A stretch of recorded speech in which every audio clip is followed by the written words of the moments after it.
오늘 말씀의 제목은요, 잃고 있는가, 얻고 있는가입니다.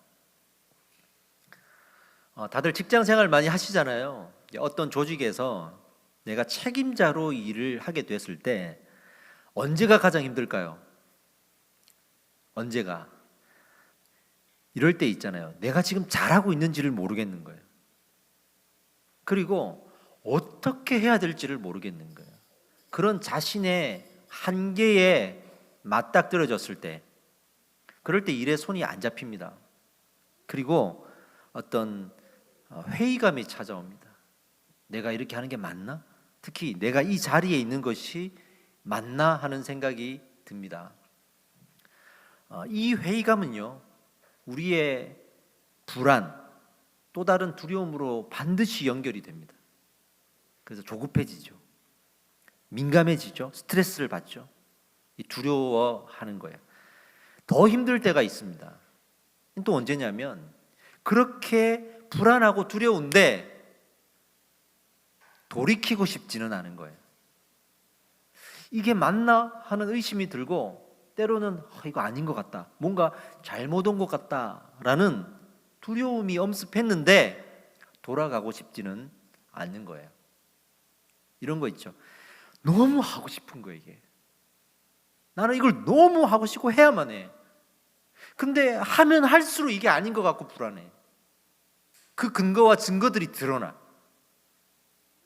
그러니까 불안한데 놓을 수 없는 이런 상황들이 연출이 되는 거죠. 이럴 때 정말 힘듭니다. 어떤 자존심 때문일 수도 있고, 그리고 어떤 이기적인 자기애일 수도 있고, 또는 한 번도 포기해보거나 자기가 하고 싶은 것을 놔본 적이 없어서 더 불안할 수도 있겠죠. 어떤 이유에서든 불안한데 놓고 싶지는 않은 이런 사람들이 어떤 중요한 책임 있는 자리에 앉아 있다고 생각해 보십시오. 아주 위험해집니다. 그런데 만약에 그 사람 옆에 어떤 사람이 그 사람보다 더 인정을 받는 거예요. 그리고 그 사람이 이게 아닌 것 같은데요 라고 이야기도 하는 거예요. 많은 사람들이 그 사람 의견을 들어주는 거예요. 더 불안해집니다. 그 사람을 통해 내가 틀렸다라는 것이 자꾸 드러납니다. 그러면 그 사람을 결국 시기하고 질투하게 돼요. 그죠? 그런데 결국에는 당신 그 자리에서 내려와 라는 결정이 났단 말이에요. 그러면 우리 마음이 어떻겠습니까? 좌절하겠죠. 이런 상황에서 내가 힘을 써서라도 이 자리를 지킬 수 있는 상황이라면 문제가 커져요.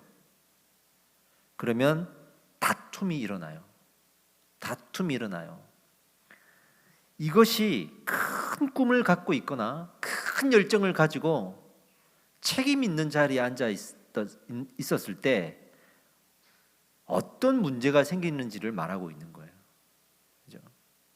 우리가 정말 큰 꿈을 꿔라, 큰 열정을 가져라, 좋은데 이것만 강조해서는 안 되는 이유가 거기에 있어요.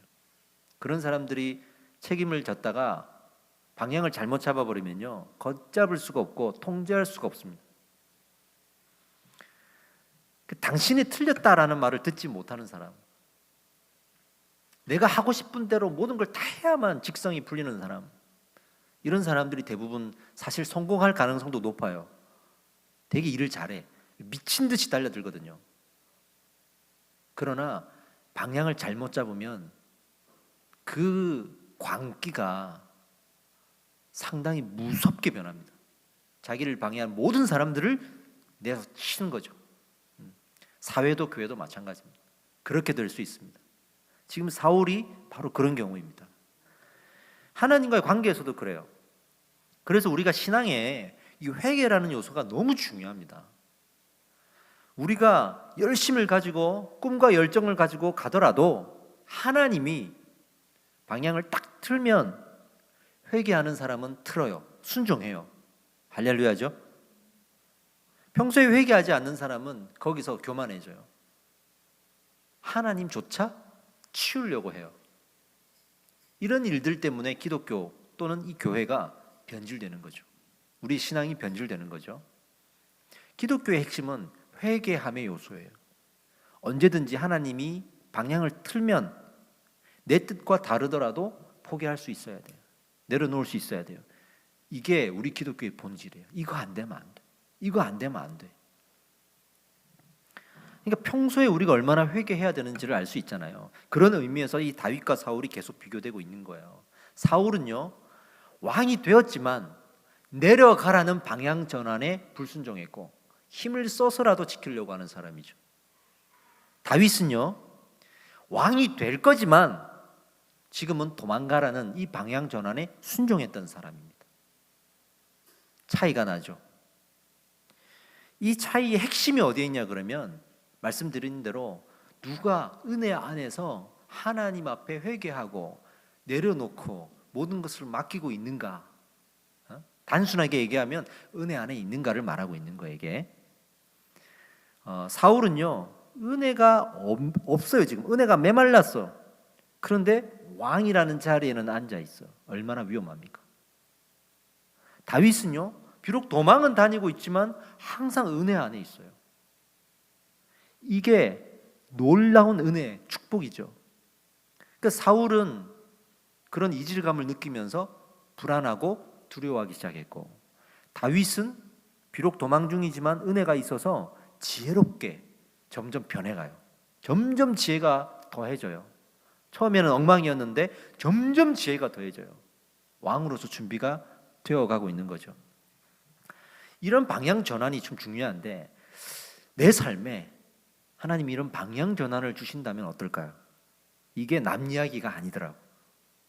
정말 여러분들이 정말 하고 싶은 게 있어. 꿈이 있고 열정이 있고 하고 싶은 게 있어. 근데 하나님이 스탑, 방향 좀 틀어봐 한다면 우리는 받아들일 수 있을까요? 이게 쉬운 게 아닙니다. 정말 쉬운 게 아닙니다. 그래서 이제 우리가 정말 평소에 하나님의 뜻대로 살아가는 이 연습이 되어 있어야 돼요. 작은 것 하나라도. 그래서 은혜 안에 있어야 돼요. 이게 안 되니까 한때는 불같은 열정을 가지고 엄청난 비전과 엄청난 일들을 감당했던 사람인데 한순간 교만해지고 문제를 일으키는 거예요. 지금도 이제 우리가 예배만 봐도 그래요. 자꾸 전환되잖아요. 처음에는 막 잘 모이고 막 우리 여기 막 공사하고 나서 기쁜 마음으로 막 모여가지고 누리고 있는데 하나님께서 막 또 흐트러 놓으 온라인 예배 드려라. 나는 모이고 싶은데 또 이제 흩어져가지고 또 온라인 예배 드리다 보니까 좀 익숙해져가지고 이대로가 좋사오니 하고 있는데 또 모여라 그러면 또 그것도 싫고, 우리는 언제나 내가 하고 싶은 게 뭔가 틀어질 때 싫어요. 사소한 것 하나도 싫어요. 여러분 교회도 얼마나 피드백이 많은 줄 아세요? 제가 이제 이 담임 목사가 되어 보니까 더 이제 알겠어요. 정말 사소한 거 하나 아무것도 아니야 진짜. 예를 들어서 아주 극단적인 예를 들어서 자 우리 의자를 이렇게 배치를 합시다 이랬어. 아무것도 아니거든요. 근데 자기가 원하는 대로 돼야만 하는 사람들이 꼭 있어. 엄청 힘들어요. 이렇게 하면 안 될까요? 그래도 이게 이쁜 것 같은데 이러면서 이걸 포기를 못하는 거야. 이런 사람들이 곳곳에 있어요. 뭘 할 때마다. 그리고 나중에 표정이 변하고 저를 모르는 척하거나 그러는 사람들도 있어요. 그러니까 뭐 사소한 것 하나라도 자기가 원하는 대로 안 되면 그 사람을 미워한다든지 이런 사람들 생각보다 많습니다. 우리가 하나님 앞에 무엇을 연습해야 되는지를 지금 말하고 있는 거예요. 이 신앙을 지금 붙들려고 하나님이 계속 이 다윗을 말하면서 사울을 비교시키는 거예요. 그러니까 지금 이 비교할 때 다윗은 능력 있고 뭐 사울은 무능하다 이런 식으로 비교하지 않잖아요. 그래서 능력을 가져라, 다윗처럼 능력을 가져라 이렇게 하진 않아요. 이게 아니에요. 뭐냐면 다윗처럼 하나님 앞에 모든 걸 맡기고 순종해라. 언제든지 방향 전환을 할 수 있게 순종해라 하는 거예요.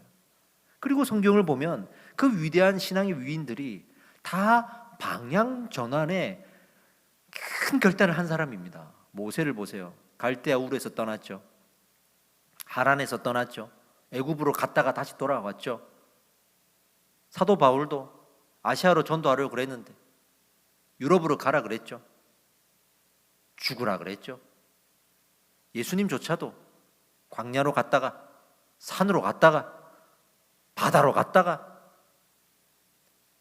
사람들한테 왕으로 칭송받다가 십자가에 못 박혔다가 어느 누구도 이 방향 전환이 없이 살아간 사람은 아무도 없습니다. 그래서 늘 성경을 보면 그들이 하나님 앞에 기도하면서 하나님 왜 이렇게 내가 방향 전환을 해야 됩니까? 라고 하소연하는 장면들도 너무 많이 나오잖아요. 우리 예수님조차 이 잔이 내게서 비껴만 갈 수 있다 그러면 비껴가게 해주시고 그러나 하나님 뜻이라면 내가 감당하겠습니다 라고 했을 정도로 늘 이 싸움이 우리 안에 있는 거예요. 누구나. 근데 은혜 안에 있는 사람은 결국 무릎을 꿇어요. 결국 무릎을 꿇어요.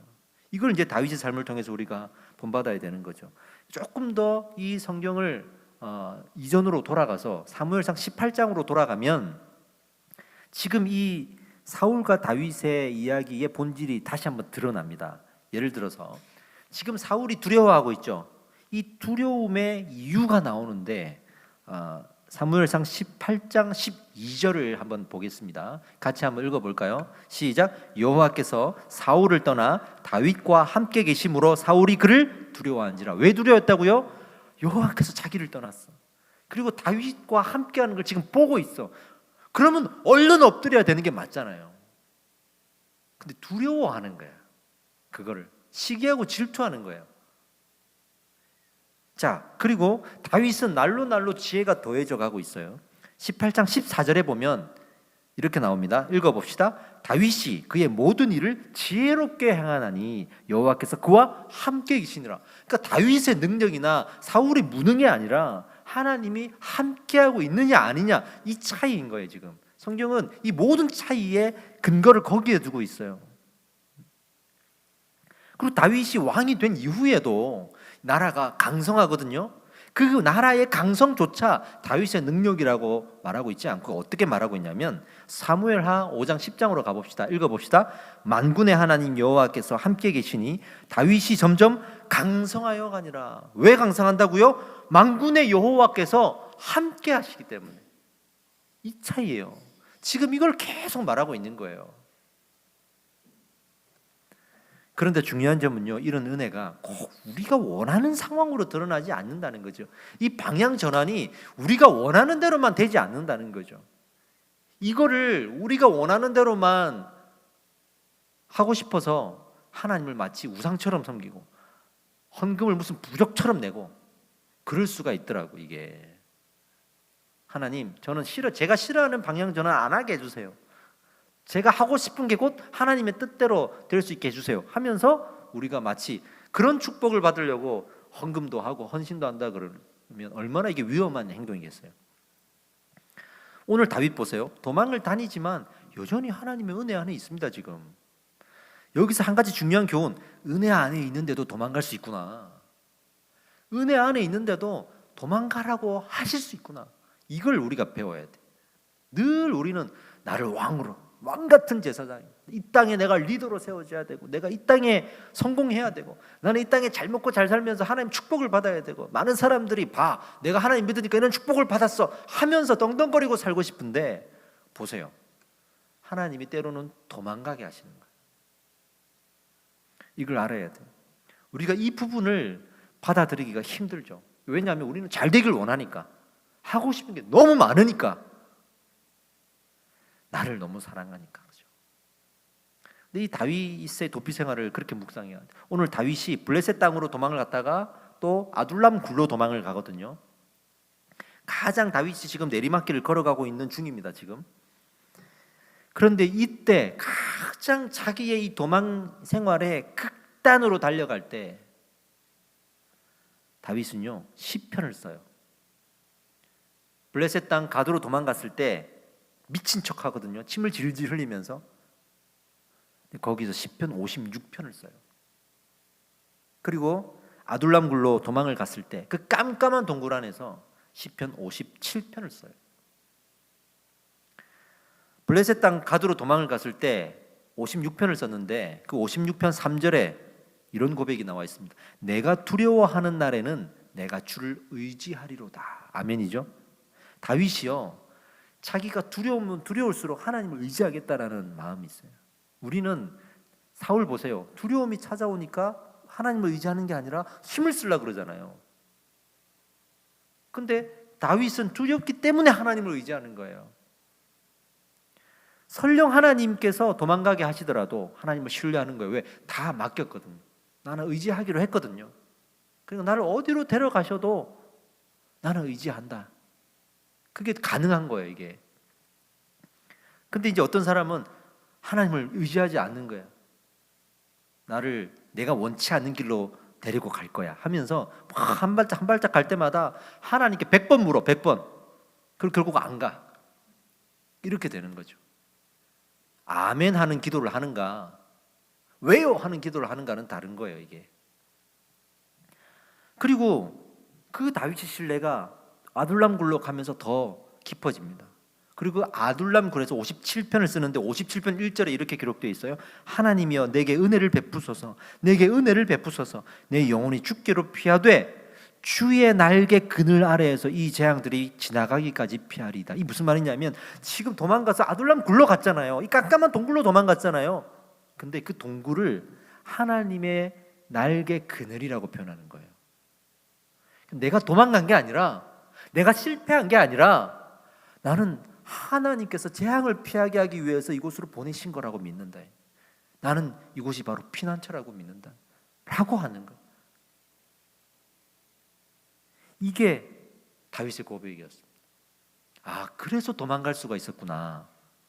그래서 세상의 눈으로 볼 때는 실패했고 그리고 패배한 건데 그걸 받아들일 수가 있었구나.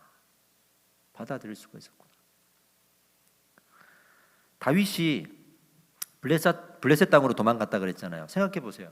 블레셋이 어떤 땅입니까? 이스라엘과는 원수지간에 있는 땅이에요. 그리고 그 블레셋의 골리앗을 다윗이 이겼잖아요. 그러니 이미 이 블레셋 땅에도 다윗은 유명 인사가 되었어요. 그가 쫓겨났다더라 이런 것 알겠죠. 근데 그 사람이 자기 땅에서 보인다고 생각해 보세요. 가만 놔두겠습니까? 근데 또 다윗은 글로 도망을 갔어. 왜 도망갔겠냐고요? 얼마나 절박했으면. 이스라엘 땅 안에서는 있을 데가 없다고 생각하고 얼마나 절박했으면 글로 갔겠냐고요. 차라리 블레셋이 더 안전하다고 생각했겠죠. 근데 그 블레셋 사람들이 자기를 알아보는 거예요. 왕위의 행렬이 지나갈 때 신하들이 다윗을 알아본 거예요. 그들이 전쟁터에 있었거든. 알아본 거예요. 그랬더니 다윗이 갑자기 침을 질질 흘리면서 미친 체 하고 막 바보짓을 하니까 왕이 저게 무슨 다윗이냐 하면서 무시하죠. 그러면서 살아남아요. 그런데도 그 시편을 써내려간 고백들을 보면 와, 이렇게까지 하나님을 신뢰했구나. 근데 여러분 시편을 잘 보시면요, 그 시편 안에 다윗이 그냥 온전하게 하나님 감사합니다, 제가 도망가겠습니다 이렇게 한다고 생각하셨는데 큰 오산입니다. 얼마나 공격적인 어투로 하나님 앞에 막 어떨 때는 원망하고 있는지도 다 나와요. 내가 왜 이렇게 해야 됩니까 하나님 하면서도 문제는 그 기도 가운데 계속 다윗의 기도가 변해가요. 그래서 시편에 처음에는 막 원망하다가 그리고 중간 가면 하나님을 찾다가 끝에 가면 결국에는 그래요, 그래도 저는 하나님 믿을게요 하고 결론을 맺는 거예요. 이 기도가 지금 우리 안에 있어야 되는 거예요. 자기를 꺾는 기도가 있어야 돼요. 그렇게 자기를 꺾는 기도가 있어야 돼요. 그러면서 도망의 나락으로 계속 떨어집니다. 사실은 이 아둘람 굴이 가장 그가 힘들었을 때예요. 왜? 아둘람 굴에 갔을 때 그 이후에 자기를 도와줬던 아히멜렉 제사장과 그 동료 제사장 85명이 다 죽거든요. 그 소식을 듣는단 말이에요. 정말 밑바닥까지 가는 지금 상황이었습니다. 근데 또 다르게 해석하면 그냥 고난이 아니라 다윗을 위해 희생하는 사람들이 드러나는 거예요. 다윗을 위하는 사람들이 드러나는 거예요. 어떤 사람은 다윗을 위해서 희생을 당하고 어떤 사람들은 다윗을 위해 모여드는 거예요. 이런 일들이 이제부터 생기기 시작하는 거예요. 우리가 생각할 때 고난의 정점, 끝자락에 있다고 생각하지만 하나님의 눈으로 보면 그것이 은혜의 시작인 거예요. 은혜의 시작인 거예요. 계속 기도하면서 이제는 시편 34편을 씁니다. 그 시편 34편 21절에 이런 기록이 되어 있어요. 읽어봅시다. 악이 악인을 죽일 것이라 의인을 미워하는 자는 벌을 받으리로다. 그러니까 다윗이 무조건 나는 그냥 이렇게 지고 말 거야, 난 이렇게 살 거야가 아니에요. 왜? 왕이 될 거라는 약속을 받았잖아요. 결국 하나님은 이 악을 이기실 거야라는 믿음을 가지고 있죠. 여러분, 제가 책을 한 권 소개하고 싶은데요. 존 파이퍼 목사님이 쓰신 하나님이 어떻게 악을 이기셨는가라는 책이 있습니다. 한번 읽어보세요. 하나님이 이 땅에 왜 악을 잔존하게 하시고 그 잔존한 악으로 또 다른 악을 어떻게 치시는가, 어떻게 징벌하시는가가 상당히 구체적으로 설명되고 있어요. 그래, 이 악에 대해서 반드시 하나님이 이긴다라는, 승리하신다라는 믿음이 다윗 안에 있었던 거예요. 우리의 영혼은요, 정말 이 다윗의 도망을 보면서 어떻게 보고 있는가, 이 질문을 던져야 돼. 어떻게 보고 있는가? 내 삶에 이런 현장이 벌어졌을 때 정말 우리는 지금 이렇게 배운 대로 볼 수 있을까? 이 질문 때문에 계속 지금 성경이 말하고 있는 거예요. 하나님은요, 사울을 악령의 지배를 당한 자라고 말했고 다윗은 악령을 쫓아내는 자로 비교했습니다. 심지어는 그 당시에 백성들도 사울은 천천히요, 다윗은 만만이라고 하면서 계속 하나님도 그 당시에 백성들조차도 또 모여드는 이 상황들을 봐도 사울을 보지 말고 지금 다윗을 보라고 하고 있잖아요. 그런데도 믿음이 없는 사람들은 계속 다윗의 도망, 가난, 이것만 보는 거야. 거기에서 헤어나오질 못하는 거야. 믿음을 가지시기 바랍니다. 우리는 여기에서 벗어나지 못하면서 사울을 어떻게 보냐면 계속 힘이 있는 자, 이렇게 될 거죠. 자녀들한테 뭐라고 말하겠어요? 아무리 다윗이 하나님의 은혜가 있고 사람들이 저렇게 따르고 말이야, 시편을 저 가운데서 쓰고 신앙 고백했어도 결국에는 사울처럼 우리가 살아야지, 사울처럼 힘이 있어야지, 이렇게 가르칠 수 있는 거예요.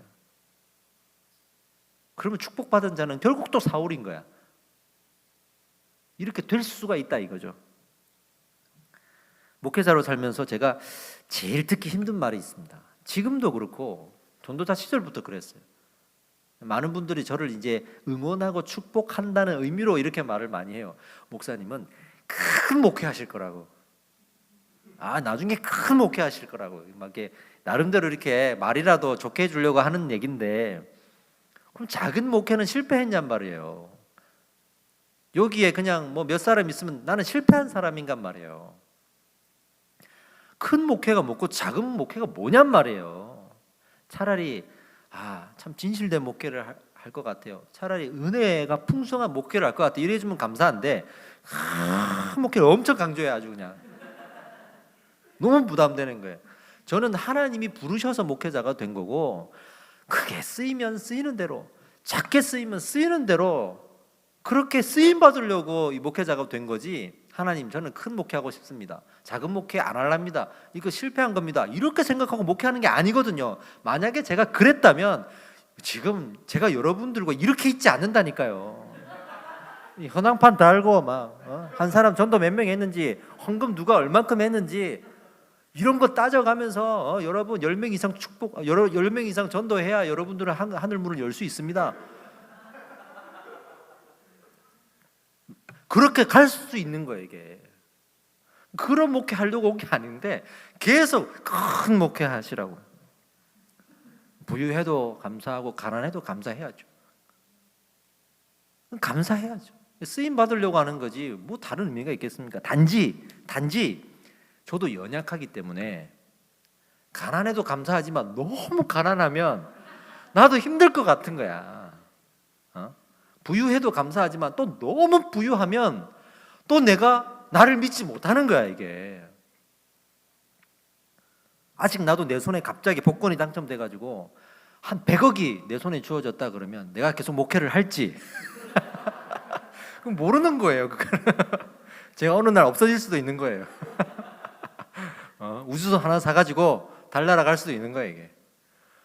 그러니까 나도 연약한 부분이 있잖아요.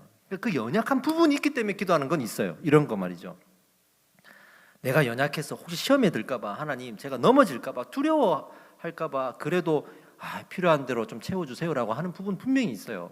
마치 아굴의 기도처럼 너무 가난하게 하지도 마시고 너무 부유하게도 하지 마시고 내가 필요한 양식으로 먹고 살게 해주십시오. 이런 기도를 하는 거예요.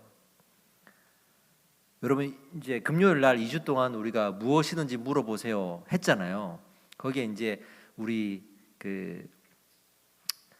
유치부의 질문 중에 하나가 뭐였냐면 엄마가 이제 아이한테 기도를 해주면서 하나님 우리 아이가 건강하게 해주세요 이렇게 지켜주세요라고 기도한 거야. 근데 그 아이가 엄마한테 뭐라고 말했냐면 TV를 보니까 아픈 아이가 나오거든. 그럼 저 아픈 아이는 하나님이 안 지켜준 거야? 이렇게 얘기한 거죠. 그러니까 이 어머니가 그러네 이러면서 저한테 이제 질문을 했던 그 질문이 있어요. 제가 다 답을 못 했는데 그럴 수 있잖아요. 그죠? 뭐라고 말을 해야 될까? 하나님은요 우리가 건강할 때도 아플 때도 지켜주십니다. 할렐루야죠. 하나님은 그것과 상관없이 지켜주세요. 건강하면 아프지 말라고 우리 예수님은 기도하시고 아프면 건강하게 해달라고 기도하세요. 때로는 어떤 특별한 뜻이 있어가지고 마치 사도 바울처럼 육체에 가시를 주어서 어떤 아픔을 가지고 살아가게 하실 때도 있어요. 때로는 일찍 하나님 나라로 데려갈 때도 있어요. 그러나 그것이 하나님이 안 지켜준 게 아니에요. 하나님이 지켜주는 거예요. 근데 우리의 생각과 다른 거죠. 우리의 생각과 다른 거예요. 제가 아주 오래전에 교회를 이제 갔다가 집으로 가야 되는데 집사님 차를 얻어 타는 거예요. 이제 차로도 1시간 넘는 거리였으니까 종로에서 경기도 시흥까지 가야 되는 거리였으니까 이 집사님이 집에 갈 때 나는 그 차에 껴가야 돼. 그러면 이제 편하게 갈 수 있는 거야. 근데 집사님이 갑자기 머리가 아프다면서 지금 출발을 못 하겠다는 거예요. 나는 집에 빨리 가고 싶은데 너무 이제 답답한 거예요. 짜증이 나는 거야. 너무 힘든데 집사님이 천천히 가죠. 밥 먹고 가죠. 이렇게 된 거예요. 그러니까 이제 약 먹고 좀 쉬시고 뭐 하다가 진짜 밤이 되어서나 출발을 한 거예요. 투덜투덜하면서 출발을 했죠. 출발을 딱 했는데 이제 거기 서해안 그 서부 간선도로를 타고 쭉 내려오는데요. 대형 사고가 나 있는 거야 거기에. 대형 사고가. 그러면서 집사님이 지나가는 말로 야, 내 오늘 안 아팠으면 내가 저 자리에 있을 수도 있겠다. 툭 던진 거야 이게. 그러니까 제가 갑자기 부끄러워지더라고요. 이 아픈 게 이렇게 연결이 될 수도 있구나 하는 생각이 들었더라고요. 우리가 아파서 은혜일 때도 많아요. 아픈 게 은혜일 때 참 많아요. 우리가 아프면 무조건 뭔가 하나님의 보호 안에서 떠난 것처럼 생각할 수 있는데 그렇지 않습니다. 아파서 은혜인 경우도 많아요. 그러니까 아프고 안 아프고의 문제는 하나님의 지켜주고 안 지켜주의 영역이 아니에요. 이런 게 더 중요한 거죠. 건강한데도 하나님의 어떤 뜻을 내가 모를 때, 아픈데 원망만 들 때가 더 위험한 거죠. 그 안에 메시지를 발견하고 하나님의 마음을 발견하면 됩니다. 할렐루야입니다. 우리가 하나님을 믿는 이유는요, 뭐예요? 제가 하나님을 믿는 이유는 다른 거 없어요. 그냥 하나님이 살아계시기 때문이에요. 그리고 나를 인도하시기 때문이에요. 내가 하나님을 의지하기 때문이에요. 때로는 내가 건강해도 의지하고 내가 아파도 의지할 거예요. 다윗이 왕이 되었을 때나 도망갔을 때나 하나님을 의지한 것처럼 우리는 그렇게 의지하면 될 줄 믿습니다. 아멘. 오늘 하나님 우리에게 분명히 말씀하십니다. 다윗은 분명히 하나님이 함께 하고 있다고. 그러니까 다윗을 반드시 왕으로 세워갈 텐데 그 왕으로 세워가는 훈련의 의미가 있다 하면서 오히려 우리에게 이 도망을 재해석할 수 있도록 하시는 거죠. 특별한 뜻이 있다. 낙심하지 마라. 다윗을 그렇게 보지 마라 라고 하시는 거죠. 그 증거가 오늘 이제 이 본문에 나오는데 우리 눈에 보이는 건 사울은 힘이 있고 다윗은 힘이 없다 이거잖아요. 근데 자세히 보면요, 사울은 계속 사람을 잃어가요. 왕으로서 가장 중요한 이 사람을 이어가요. 신뢰를 이어가요. 근데 다윗은 얻어가요. 사울이 잃어버린 사람들을 한번 쫙 생각해 보세요. 처음에 누굴 잃었어요? 신하들의 마음을 잃었어요. 그 다음에 요나단 아들에게도 마음을 잃었어요. 딸 미갈도 다윗을 사랑했잖아요. 백성들도, 심지어는 제사장들도 지금 죽임을 당하면서까지 다윗을 돕잖아요. 사울은 점점 뭔가를 다 잃는 거예요. 자기 편이 없어지는 거예요. 다윗은요, 신하들도 인정해주고 백성들도 인정해주고 요나단도 인정해주고 제사장도 인정해주고 사무엘도 인정해주고 다 인정해줍니다. 그리고 오늘 이 아둘람 굴로 도망을 갔는데 환난당한 자, 빚진 자, 원통한 자들이 400명 정도가 모였다 그랬어요. 그리고 다윗이 그들의 우두머리가 됐다 이 표현이 나오죠. 우두머리가 뭐냐면 하나의 어떤 조직체가 된다는 얘기예요. 그냥 모인 게 아니라 다윗을 따랐다는 거예요. 이 사람들이 모여서 나중에 군대가 되고 나라가 되는 거예요. 다 다윗이 도망하는 중에 모인 사람들이 오른팔 되고 왼팔 되고 그 나라의 장군들이 되고 했던 겁니다. 하나님이 그렇게 하시는 거예요. 그러니 이 사람들이 나중에 다윗이 다시 아들 압살롬이 반역을 일으켜서 도망을 가는데 따라서 또 도망가잖아요. 따라서 그들은 이 도망을 다윗의 실패로 보지 않았어요. 다윗이 도망갈 때 그들이 그대로 함께 가요. 그때 막 배신하고 막 나는 이제 사울 편에 붙을 거야 난리를 칠 거 아니겠습니까? 그죠? 근데 그 핵심 멤버들이요 다 따라가요. 그리고 나중에 다시 궁궐로 들어오죠. 그런 신뢰가 여기서 쌓이는 거예요. 여기에서 만났기 때문인 거예요. 그죠? 저도 그런 거 많이 느껴요. 제가 막 많은 사람들 앞에 막 세워졌을 때, 그럴 때 저를 아는 사람들은 제가 처음 맥혀척했을 때 다 연락을 안 하더라고. 다 연락을 안 해요. 뭐 도와줘야 되니까. 연결만 되면 도와줘야 되니까. 갑자기 모르는 체 하고 막 그러더라고. 근데 제가 정말 어려울 때 함께했던 이 사람들은 저는 그 신뢰가 있어요. 그 신뢰가 있어요. 이 다른 거예요 이게. 그래서 처음부터 같이 한다는 의미가 큰 거예요, 여러분. 그래서 큰 거예요. 다윗이 홀로 외로이 도망을 다니고 있습니다. 미친 채 하면서 살기도 하고 얼마나 속상했을까요? 깜깜한 동굴로 또 갔습니다. 얼마나 외로웠을까요? 친구들 만나고 국밥이나 먹고 위로 좀 받고 수다도 좀 떨고 괜찮아 어깨 좀 두드려주고 그런 사람들이 있어야 되는데 사실은 빚진 자, 원통한 자 이런 사람들 400명 모였다고 했지만 사실은 아직까지는 그들도 사울을 피해서 온 사람들이거든요. 피해를 당한 사람들이거든요. 그러니까 책임져야 될 사람들이잖아요. 나 살기도 바쁜데 어깨가 무거워. 그런데 역사는 그렇게 이루어지는 거예요.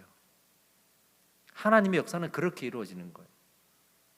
처음부터 뭐 대단한 사람들을 붙여주신 게 아니잖아요. 그런데 그렇게 시작되는 거예요. 여러분 우리는 뭐 그렇게 대단합니까? 죄송합니다 이렇게 얘기해서 우리 그렇게 대단한 사람들은 아니에요.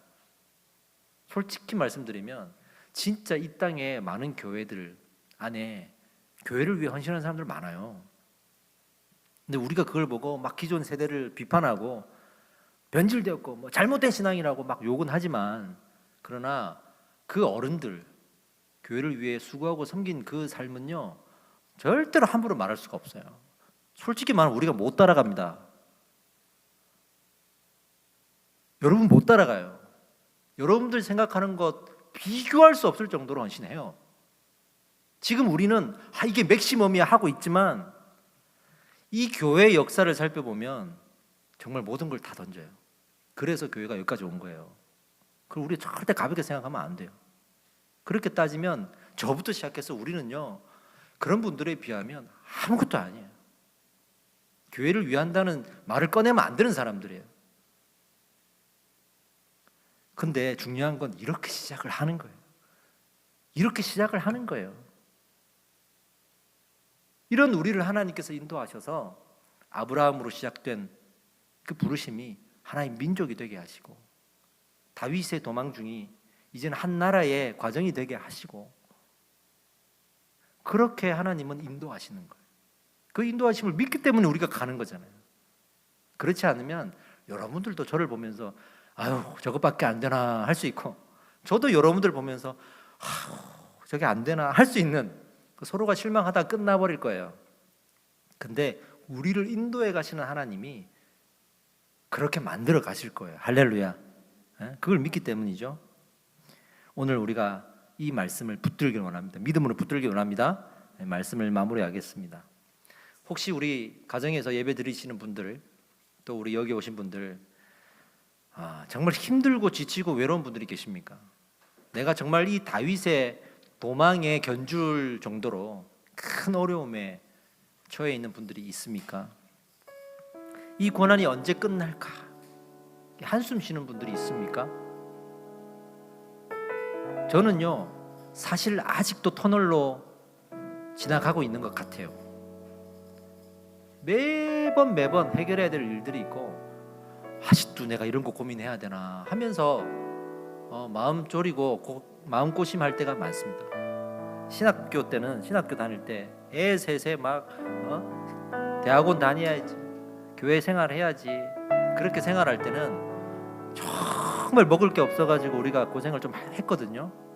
그럴 때 있잖아요, 앞이 안 보이는 거야. 아무것도 안 보이는 거야.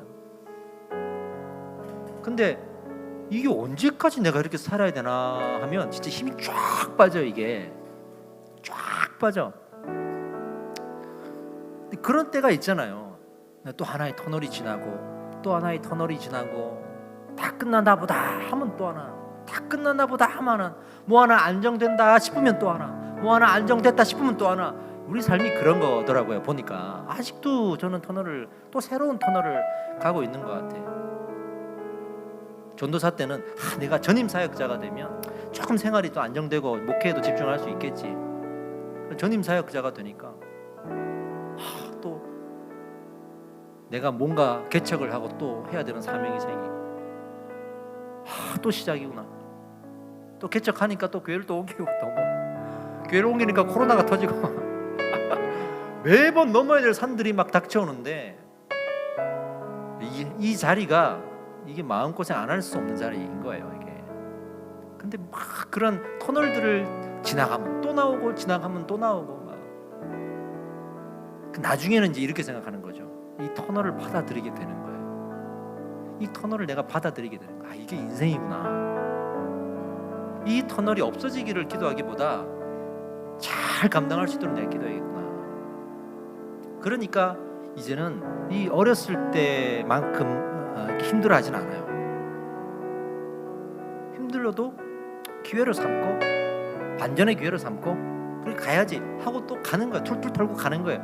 옛날에는 막 달라붙어가지고 위로해주고, 너 할 수 있어, 국밥 사주고, 어떤 선배가 오라고 힘들지, 막 용돈 꾸깃꾸깃 해가지고 돈 몇만 원 지어주고, 막 그러면 힘이 나고, 뭐 힘들 때면 또 전화해가지고 힘들다 그러면 이리로 와, 밥 사줄게, 또 하고 밥 얻어 먹고, 막 이래 해야 내가 좀 살 것 같았거든. 근데 지금은 탁 털어버리는 거야. 이게 그냥 믿지 않는 사람들은 인생의 경륜으로 살아가지만, 우리 믿는 자는 그만큼 하나님을 신뢰하게 되는 거예요. 하나님을 신뢰하게 되는 거예요. 그래서 저는 이런 고백을 하나님 앞에 올려드렸어요. 이 말씀을 준비하면서 저는 터널을 받아들이겠습니다.